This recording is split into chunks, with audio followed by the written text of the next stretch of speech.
ఈ ఫిలింలో అమ్మ పోలీస్ క్యారెక్టర్ వేయాలి, ఆ గెటప్ వస్తుంది అన్నప్పుడు లిటరల్లీ మీరు నమ్మరు, నాకు తెలిసి ఆవిడ నాకు 4 months టైం కావాలి ప్రిపరేషన్ అన్నారు. నేనేమనుకున్నాను, అమ్మ మీకు ప్రిపరేషన్ ఏంటి, యూఆర్ బాన్ టాలెంటెడ్, ఇదేంటిది అంటే she wanted to reduce weight and she literally reduce 6 to 8 kgs. నాకు కరెక్ట్గా 10 అమ్మా.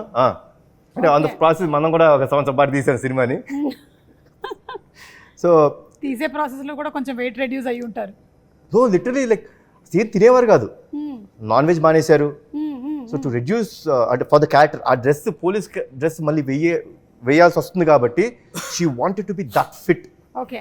సో దానికోసం అంత రెడ్యూస్ అవుతే నేను షాక్ అయినా. So that is the dedication that ఆవిడ చూపించింది. ఇప్పుడు మీరు చెప్పండి. సో తగ్గాను, బాగా బక్కగా అయిపోయాను. కానీ బాబును డైరెక్టర్ ఇంత బక్కగా వద్దు, కొంచెం పెరగండి అన్నారు. సార్ మళ్ళీ కొంచెం పెరిగాను. దాన్ని మెయింటైన్ చేయడానికి మనకి సంవత్సరం పట్టింది నాకు. April 5th స్టార్ట్ చేసాం. సంవత్సరం కదా, సంవత్సరం పట్టింది. అంటే ఆ వెయిట్ ని అంటే ఆ అలాగే పోలీస్ క్యారెక్టర్ కాబట్టి ఫిట్గా ఉండాలి. అది షేప్ అవుట్ అయిపోతే చండాలంగా ఉంటుంది. కరెక్ట్.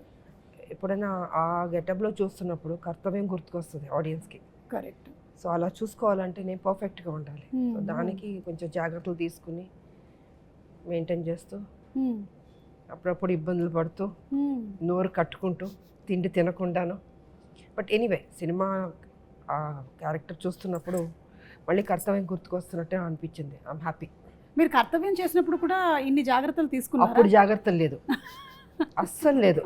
శుభ్రంగా తినేసేదాన్ని, బికాస్ ఐ వాజ్ యంగ్.